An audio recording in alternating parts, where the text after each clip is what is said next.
ইতিমধ্যে নিৰ্বাচন আয়োগৰ যিগৰাকী অসমৰ আয়ুক্ত বা নিৰ্বাচনী বিষয়া তেওঁ কিন্তু এটা কথা স্পষ্ট কৰি দিছে যে 2026 চনৰ 1 জানুৱাৰীতকৈ যদি দুদিন আগতো যদি বহি ৰাজ্যৰ পৰা সেয়া লাগিলে উত্তৰ প্ৰদেশেই হওক বিহাৰেই হওক গুজৰাটেই হওক ৰাজস্থানেই হওক আহি পেলাই যদি অসমত যদি ব্যৱসায়িক সূত্ৰে যদি থাকিবলৈ আৰম্ভ কৰে তেওঁলোকেও বোলে ভোটাৰ তালিকাত নাম অন্তৰ্ভুক্ত কৰিব পাৰিব বা ভোটাৰ তালিকাৰ বাবে আবেদন জনাব পাৰিব। ই প্ৰকৃততে কি ইংগিত দিছে বা আমি যিবিলাক ভোট চুৰি প্ৰসংগ দেখা পাইছোঁ আজি বিহাৰৰ ক্ষেত্ৰত দিল্লীত 6 ফেব্ৰুৱাৰীত ভোট দিয়া লোকজনে গৈ পেলাই বিহাৰত আকৌ 6 নৱেম্বৰত গৈ পেলাই ভোট দিছেগৈ আকৌ ঠিক সেইদৰে বহুতো তেনেকুৱা উদাহৰণ উল্লেখ আছে য'ত নেকি হাৰিয়ানাৰ ভোটাৰে গৈ পেলাই পশ্চিমবংগত ভোট দিছে পশ্চিমবংগৰ ভোটাৰে গৈ পেলাই হাৰিয়ানাত ভোট দিছে সেই তেনেকুৱা ধৰণৰ খেলিমেলি কিছুমানৰ ব্যাপক ৰূপত পোহৰলৈ আহিছিল পৰৱৰ্তী পৰ্যায়ত 2026ত পুনৰ এবাৰ অসমতো সেই তেনেকুৱা ধৰণৰ ঘটনাবিলাকে ঘটিব নেকি বা এই প্ৰচেছৰ জৰিয়তে যিসকল হিন্দীভাষী মূলতঃ হিন্দীভাষী বা বাঙালীভাষী যিসকল ভোটাৰ সেইসকলে আহি পেলাই অসমৰ প্ৰেক্ষাপটত আহি পেলাই গ্ৰাস কৰি পেলাই তেওঁলোকৰ ভোটৰ জৰিয়তে বিজেপি জয়ী হ'ব নেকি বা যি জাতীয় সত্তা তাক আঘাত হানিব নেকি বুলিও এতিয়া বিৰোধী যিসমূহ ৰাজনৈতিক দল তেওঁলোকে ক'বলৈ আৰম্ভ কৰিছে আৰু এই যি ঘোষণা তাৰ সমান্তৰালকৈ হিমন্ত বিশ্ব শৰ্মাৰ এটা যি মন্তব্য তেওঁ মন্তব্য কৰিছে যে বিৰোধীক ক্লিন সুইপ কৰি দিম নাইকিয়াই নাথাকিবই বিৰোধী নাথাকিবই তেনেকুৱা ধৰণৰ এটা অত্যুৎসাহী হৈ পেলাই অত্যাধিক তেওঁ ইমানেই আত্মবিশ্বাসী যে এই তেওঁ মন্তব্যৰ জৰিয়তেই প্ৰকাশ কৰিবলৈ চেষ্টা কৰিলে সেই কথা আমি পাছলৈ পাতিম আৰু প্ৰথমতে আমি আলোচনা কৰিম নিৰ্বাচন আয়োগৰ যিটো বিষয় আৰু প্ৰত্যেক দিনাৰ দৰেই আজিও আমাৰ সৈতে আছে নৰ্থ ইষ্ট নাওৰ মুখ্য সম্পাদক পৰেশ মালাকাৰ ডাঙৰীয়া আৰু মই প্ৰথমতে আপোনাৰ ওচৰলৈ আহিছোঁ সমগ্ৰ বিষয়টো যিটো এতিয়া ৰাজনৈতিক মহলত সৰব চৰ্চা হৈছে 2026 চনৰ 1 জানুৱাৰীৰ দুদিন পূৰ্বে যিসকলে আহে তেওঁলোকেও কিন্তু 18 বছৰ ওপৰ হ'লেই তেওঁলোকে ভোটাৰ তালিকাত নাম অন্তৰ্ভুক্ত কৰিব পাৰিব বুলি সমগ্ৰ বিষয়টো আপুনি কেনেদৰে চায় এইটো বৰ সাংঘাতিক ধৰণৰ কথা যে তাৰ কথাটো কি কথাটো হৈছে যে নিৰ্বাচন হ'ব এপ্ৰিলত হয়নে এপ্ৰিলত নিৰ্বাচন এপ্ৰিলত হ'ব গতিকে জানুৱাৰীত তেওঁলোক কোনোবা যদি আহে ইয়ালৈ আহি তেওঁলোকৰ নামটো ভৰ্তি কৰিলেই হ'ল আৰু তেওঁ কৈছে যে ইয়ালৈ আহিলেই হ'ল ব্যৱসায় কৰা চাকৰি কৰা আহি পেলাই তেওঁলোকে কি ব্যৱসায় কৰিছে কি চাকৰি কৰিছে সেইবিলাকৰ কোনো প্ৰয়োজন নাই আহি পেলাই তেওঁলোকে অসমলৈ আহিছে আহি তেওঁলোকে তেওঁলোকৰ নামটো ৰেজিষ্টাৰ কৰিলে হ'ল হয়নে সেইটোৱে কথা সেইটোৱে এতিয়া যদি সেই ঘটনাটো হয় আমি নিৰ্বাচনত যিবিলাক জাল জুৱাচিৰ কথা আমি দেখি আছোঁ তাৰ এতিয়া যদি তেনেকৈ এটা মেচিভ স্কেলত চৰকাৰে যদি মানুহ অনাৰ ব্যৱস্থা এটা কৰে যে তেওঁলোকে আহিব তেওঁলোকক অহা যোৱাৰ পইচা দিয়া হ'ল অহা যোৱাৰ পইচা দিয়ে এতিয়া এইটো একেবাৰে বিহাৰত এইটো ঘটনা হৈছে অহা যোৱা পইচা দিলে ৰেলৰ জৰিয়তে অহা যোৱা পইচা দিলে আহি থাকিলে ইয়াত কিমান থাকি আৰু তাৰ কাৰণেও তেওঁলোকক আনকি পইচা দিয়ে যদি বা এতিয়া যে এই ভাৰতীয় জনতা পাৰ্টিৰ যিবিলাক সংগঠন আছে নহয় সংঘ পৰিবাৰ আছে সংঘ পৰিবাৰ এতিয়া সংঘ পৰিবাৰে যদি সেইবোৰ মানুহক থকাৰ ব্যৱস্থা কৰি দিয়ে সেইটোতো সম্ভৱ হ'ব পাৰে ৰাহুল গান্ধীয়েতো এটা অভিযোগ আনিছিল এটা ভাড়াঘৰ তাত 80 গৰাকীকৈ মানুহ আছিল হয় গতিকে এতিয়া যদি তেনেকুৱা ধৰণৰ কাম কৰি দিয়ে তেওঁলোকে যে মেচিভ স্কেলত জানুৱাৰীত তেওঁলোকে যদি বাহিৰৰ পৰা মানুহ আনি ইয়াত তেওঁলোকে তেওঁলোকৰ ভোটাৰ লিষ্টত নাম উঠাই তেওঁলোক আকৌ গুচি গ'ল ভোটাৰ লিষ্টত নামটোহে থাকিব লাগে হয় নাই গৈ পেলাই তেওঁলোক গুচি গ'ল গৈ পেলাই তাৰপিছত আকৌ নিৰ্বাচনৰ যিদিনা নিৰ্বাচন অনুষ্ঠিত হ'ব তাত তেওঁলোকে ভোট দিলে ক'ৰবাত ভাড়াঘৰ এটা লৈ ল'ব নাই ভাড়াঘৰ লোৱাৰ প্ৰয়োজনেই নাই সেইদিনা নিৰ্বাচনত ভোট দি তেওঁলোক আকৌ গুচি যাব পাৰে আৰু তাৰ ব্যৱস্থা তাৰ কাৰণে পইচাও এখেতসকলে দিয়ে দিব এতিয়া আমি শুনিছোঁ এইবোৰ কিমান সঁচা কিমান মিছা নাজানো যে অসমত থকা বিহাৰী লোকসকলে তেওঁলোক গৈ বিহাৰত ভোট দিয়াৰ কাৰণে তেওঁলোকক অহা যোৱাৰ ব্যৱস্থা কৰি দিছে গতিকে তেওঁলোকে ভোট দিব পাৰিছে আকৌ অসমতো দিব গতিকে এইটো এইটো কি ধৰণৰ আইন কি ধৰণৰ কথা সেইটো আমি বুজি নাপাওঁ আৰু এতিয়া এইটোৱে গোটেই এই ক্ষেত্ৰত সংবিধানৰ দোহাই দিলে যে সংবিধানত উল্লেখ আছে যে তেওঁ যদি পাৰ্মানেণ্ট ৰেচিডেন্স যদি নহয় PRC কথা উল্লেখ কৰিছে কিন্তু তেওঁ যদি এখন ৰাজ্যৰ ভোট চেণ্টাৰ যদি নামটো কৰ্তন কৰি পেলাই অন্য এটা ৰাজ্যত যদি ভোটিং চেণ্টাৰত আহি পেলাই যদি নাম ভৰ্তি কৰে সেইটো তাৰমানে তেওঁলোকে ভোট দিব পাৰে বুলি উল্লেখ কৰিছে মই এতিয়া মোৰ প্ৰশ্নটো হ'ল এতিয়া সেই কাৰবাৰটো হৈছিল দিল্লী বিধানসভাৰ নিৰ্বাচনৰ সময়ত দিল্লীত ভোট কৰিছিল কেইবাজনো বিজেপি নেতাৰ নাম পোহৰলৈ আহিছিল আমি ইতিমধ্যে প্ৰতিবেদন প্ৰস্তুত কৰিছোঁ আপোনালোকে নৰ্থ ইষ্ট নাও চাই ল'ব পাৰে সেইটো আৰু সেইসকলে আকৌ পুনৰ এবাৰ আহি পেলাই নৱেম্বৰৰ 6 তাৰিখে বিহাৰত ভোট দিছেহি সেই মানে সংবিধানৰ যিটো প্ৰচেছ তাৰ অপপ্ৰয়োগ বুলি ক'ব খোজে নেকি কি ক'ব নাই সেইটোৱে মই কৈ আছোঁ নহয় যে এতিয়া তাত তোমাৰ বিৰোধীৰ কাৰণে সকলো অশুদ্ধ আৰু চৰকাৰৰ কাৰণে সকলো শুদ্ধ গতিকে এতিয়া যদি তাত মানুহে তেওঁলোকে যদি তাত নাম কৰ্তন কৰা বুলি কৈছে তাত নাম কৰ্তন কৰাটো কোনে চাবলৈ যাব কোনে চাব তাত তাত যে তেওঁলোকে ক'ত নাম কৰ্তন কৰিছে নকৰিছে কোনে চাব আৰু এই মানুহবিলাক আহি পেলাই যে ইয়াত সোমাইছে এইবোৰ কোনে চাব আৰু চালেওতো একো নহয় যে তোমাৰ বিহাৰতে এতিয়া যিমান তাৰ ভোট আছে কিমান ভোট পোল হ'ল এইবোৰ প্ৰশ্ন উত্থাপন হ'ল তাৰ পৰা কিবা ফলাফল আহিলে নেকি তাৰ পৰা কিবা কোনোবাই এইটোক লৈ কাৰোবাক জগৰীয়া কৰিলে নেকি তোমাৰ মহাৰাষ্ট্ৰত যিটো ঘটনা হ'ল তাৰ কাৰণে কোনোবাই কাৰোবাক জগৰীয়া কৰিলে নেকি আমি চিঞৰ বাখৰ কৰিহে থাকিব পাৰিম কিন্তু তেওঁলোকে তেনেকুৱাকৈ কাম কৰি লৈয়ে যাব গতিকে এতিয়া তোমাৰ ধৰা আৰু এটা হৈছে দুটা কথা হৈছে এই যিটো তেওঁলোকে ভোটাৰ লিষ্টৰ সংশোধনৰ যিটো কথা কৈ আছে নহয় SR যিটো দুটা কাম তেওঁলোকে খুব পদ্ধতিগতভাৱে নিয়াৰিকৈ কৰি আছে কি এটা হৈছে যে যিবোৰ ঠাইত তেওঁলোকে ভোট পোৱাৰ সম্ভাৱনাটো কম যিবোৰ ঠাইৰ মানুহ একেবাৰে নিশ্চিত যে তেওঁলোকে বিজেপিক ভোট কোনো কালেই নিদিয়ে কোনো পধ্যেই নিদিয়ে সেইবোৰ মানুহৰ নাম ভোটাৰ তালিকাৰ পৰা কৰ্তন কৰাৰ কাৰণে তেওঁলোকে উঠি পৰি লাগিছে এক আৰু তাৰে ভিতৰতে এই যে কৈছে যে এতিয়া উচ্ছেদিত অঞ্চলৰ মানুহে তেওঁলোকে যদি তাৰ পৰা য'ৰ পৰা উচ্ছেদ হৈ আহিছে তাৰ পৰা তেওঁলোকে ক'ত গৈছে সেইটো জাগাৰ যদি তেওঁলোকে স্থায়ী ঠিকনা দিব নোৱাৰে তেতিয়াহ'লে তেওঁলোকে ভোট দিব নোৱাৰিব এতিয়া এই যে অসমৰ বিভিন্ন ঠাইত মানুহ উচ্ছেদ কৰা হৈছে সেই মানুহবিলাক ভেদিলি হৈ পেলাই ক'ত গৈছে কোন আৰু তেওঁলোকে এতিয়া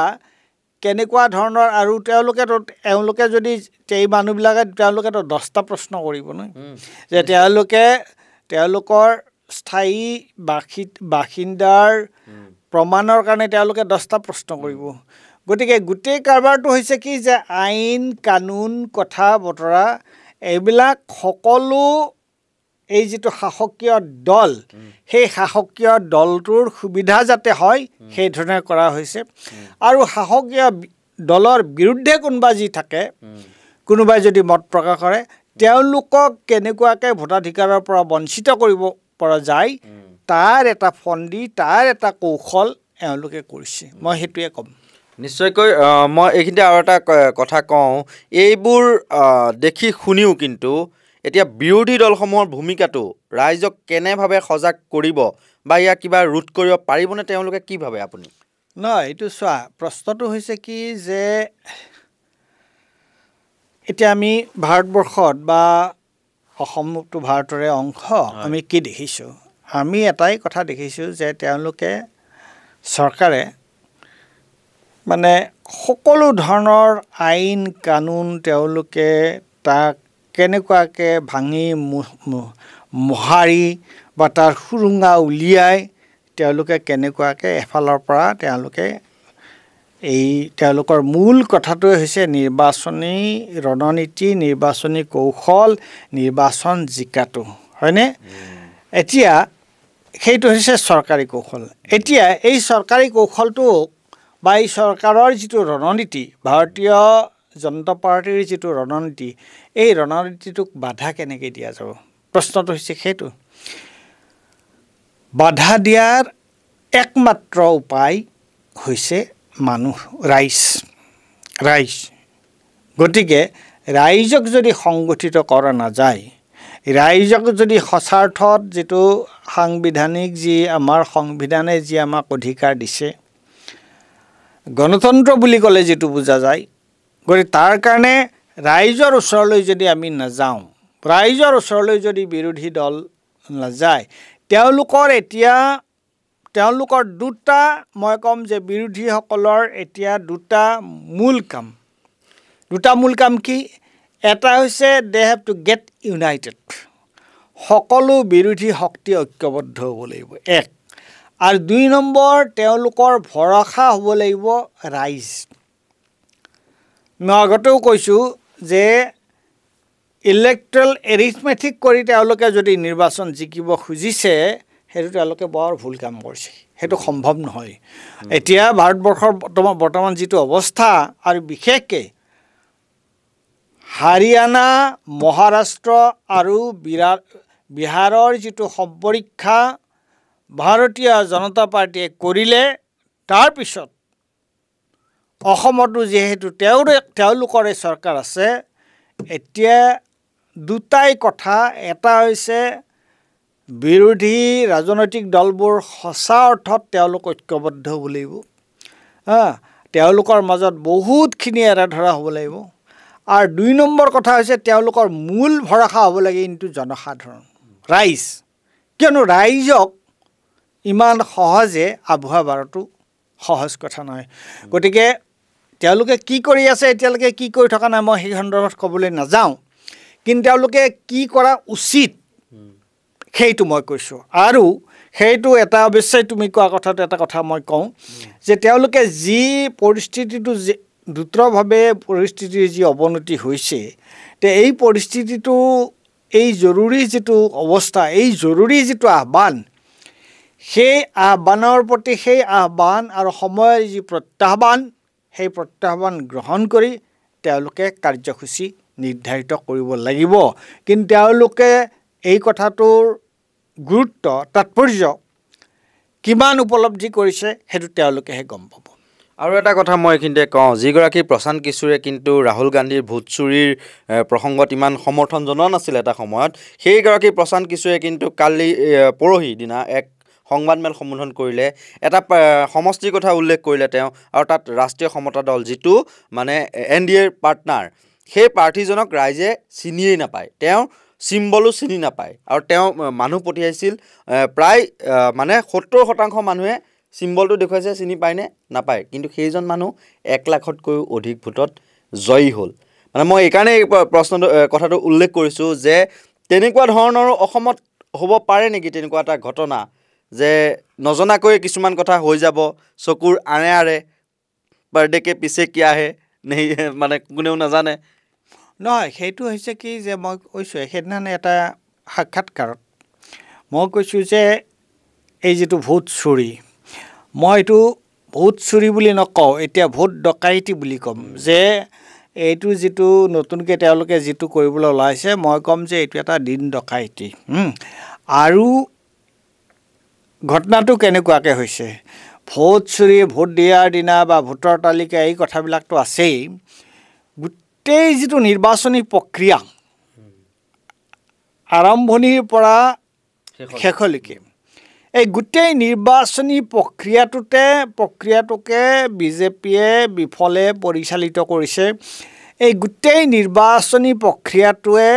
আচলতে আশাপূৰ্ণ আৰু আশাপূৰ্ণ মানে মই এইটো কথা ক'ব লাগিব যে গোটেই নিৰ্বাচনী প্ৰক্ৰিয়াটোৱে শাসকীয় দলটোৰ সপক্ষে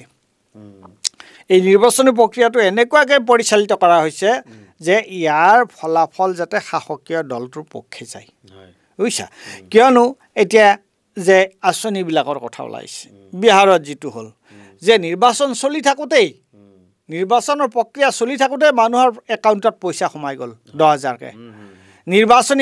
নিৰ্বাচন আয়োগে একো নকৰিলে অসমতো এতিয়া তেনেকুৱা ধৰণৰ কাৰবাৰ কৰি আছে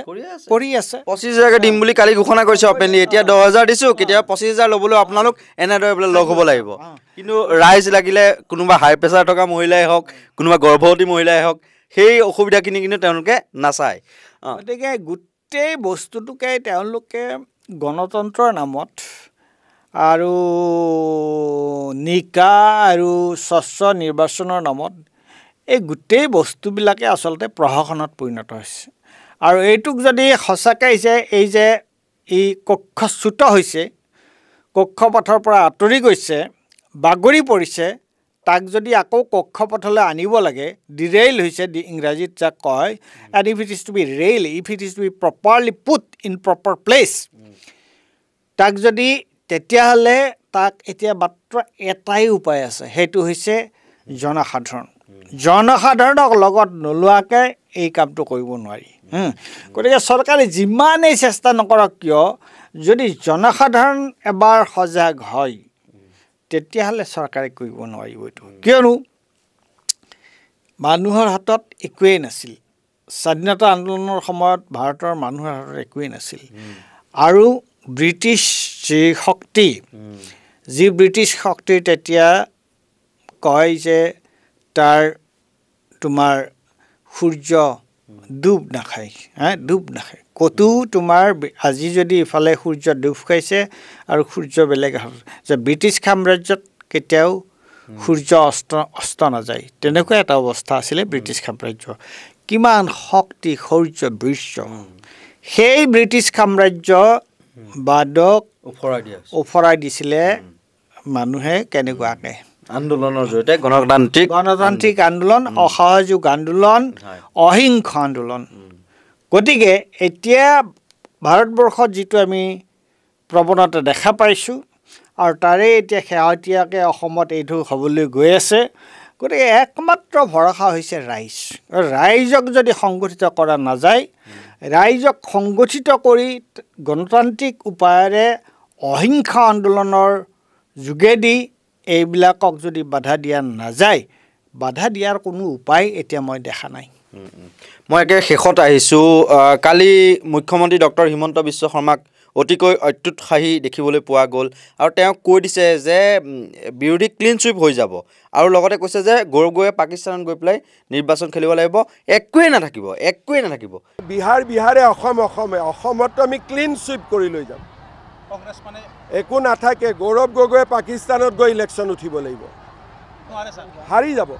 হাৰিয়ে যাব 100% কাৰণ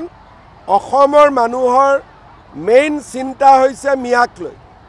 এই অভাৰ কনফিডেন্সৰ আঁৰত এনেকুৱা ধৰণৰ নিৰ্বাচন আয়োগৰ কাম কাজবিলাক লুকাই থাকিব পাৰে নেকি অকণ যদি কয় নিশ্চয় তেওঁলোকে ইমান সাহসটো ক'ত পালে যে এনেকুৱা ধৰণৰ যে একেবাৰে ক্লিন চুইপ কৰিব বেলেগ বিৰোধীৰ অৱশ্যে এটা কথা হিমন্ত বিশ্ব শৰ্মাৰ তেওঁৰ কথা ওলোটাই দিয়াত তেওঁৰ সময় বেছি নালাগে গৌৰৱ গগৈ পাৰ্লামেণ্টাৰী ইলেকশ্যনৰ সময়ত সংসদীয় নিৰ্বাচনৰ সময়ত গৌৰৱ গগৈৰ কথাটো কি কৈছিল হিমন্ত বিশ্ব শৰ্মাই মনত আছে যে গৌৰৱ গগৈ আটাইতকৈ বেছিকৈ হাৰিব কৈছিলে নে ৰাজনীতি ত্যাগ কৰিব গতিকে এওঁলোকৰ কথাৰ কোনো মূল্য নাই গতিকে এতিয়া তোমাৰ সৌখিনডালৈকে হিমন্ত বিশ্ব শৰ্মা টোপ মাৰি আছিল এতিয়া বিহাৰৰ নিৰ্বাচনৰ পিছত তেওঁ একেবাৰে সজাগ হৈ এই ধৰণৰ লম্বজম্ফ কৰিছে গতিকে এই লম্ফজম্ফৰ সঠিক উত্তৰো কিজানি অসমৰ ৰাইজে দিয়ে কি ঠিক 10 ছেপ্টেম্বৰ পাকিস্তান কানেকশ্যন এইবিলাকতো পাহৰাই পেলাইছে সেইবোৰতো হিমন্ত বিশ্ব শৰ্মা ডাঙৰীয়াই যেতিয়াই যি মন যায় তাকে কয় আৰু আচৰিত কথা যে এচাম মানুহে এইবোৰ কথা নিজৰ মন মগজু এইবোৰ ব্যৱহাৰ নকৰাকৈ তেওঁলোকে কেনেকৈ এইবোৰ কথা হজম কৰে মই সেইটো বুজি নাপাওঁ গতিকে এটাৰ পিছত এটাকে তেওঁ তেনেকুৱা ধৰণৰ কথা কৈয়ে আছে আৰু তেওঁ আৰু এটা কথা কৈছে যে এইটো কিমান ভয়ংকৰ কথা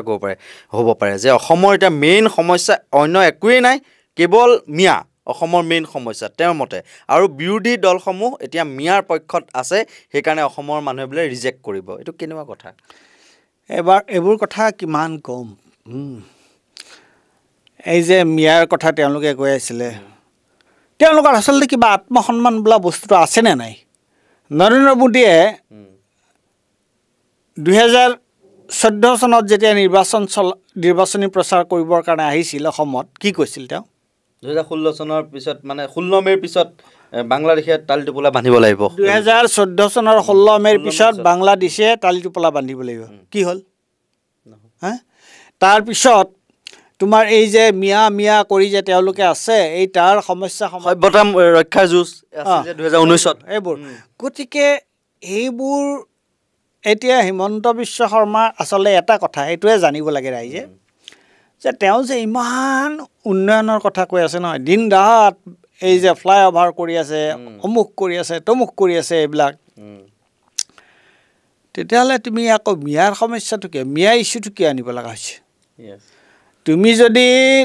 যদি অসমৰ ৰাইজৰ কাৰণে ইমান কাম কৰিছা তেতিয়াহ'লে মিয়াৰ প্ৰশ্নটো কিয় আনিব লগা হৈছে হা আৰু দিন ৰাত তোমালোকৰ যেতিয়া বিজেপিৰ যেতিয়া মন্ত্ৰী MLA আহে বাহিৰৰ পৰা যেতিয়া মন্ত্ৰী আহে ইয়াত যেতিয়া ফাংচন কৰা তোমালোকে ইয়াত যেতিয়া ৰাস্তা চাফা কৰা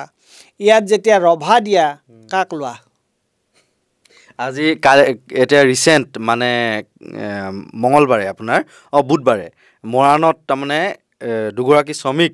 ধুবুৰীৰ পৰা অহা দুগৰাকী শ্ৰমিক তেওঁলোক আহত হৈছে মুখ্যমন্ত্ৰীৰ সভাৰ পেণ্ডেল দি থকা অৱস্থাত আৰু জুবিনৰ সমাধি ক্ষেত্ৰৰ তাতো এটা নিৰ্মাণ কৰি আছে ধুবুৰী গোৱালপাৰাৰ পৰা অহা যিসকল আচলতে মিয়া বুলি কোৱা হয় আমাৰ মিয়া শব্দ ব্যৱহাৰ কৰিবলৈ ভাল লগা নাই তথাপি মিয়া শ্ৰমিক মিয়া শব্দটো একো বেয়া শব্দ নহয় মিয়া শব্দটো হৈছে বন্ধু মিয়া শব্দটো বৰ আদৰৰ শব্দ হা আৰু এতিয়া গতিকে কিন্তু মিয়াটোক আমি এটা গালিলৈ পৰ্যবেক্ষিত কৰিছোঁ সেইটো উচিত কথা নহয় এতিয়া প্ৰশ্নটো হৈছে কি যে এইটোক লৈ কিমান চৰ্চা হৈছে যে অসমৰ বিদেশী নাগৰিকৰ সমস্যা তাৰ সমাধানৰ উপায় 1971 চন তোমাৰ তাৰপিছত তোমাৰ NRC এই গোটেই কথাবিলাক আলোচনা হৈছে তাৰপিছত তোমাৰ AGP চৰকাৰ GAGP চৰকাৰ বিজেপিৰ পাৰ্টনাৰ তাৰপিছত নৰেন্দ্ৰ মোদী তোমাৰ নিৰ্বাচনী প্ৰচাৰ 16 মে 2014 তাৰপিছত তোমাৰ কি বুলি কয় আমাৰ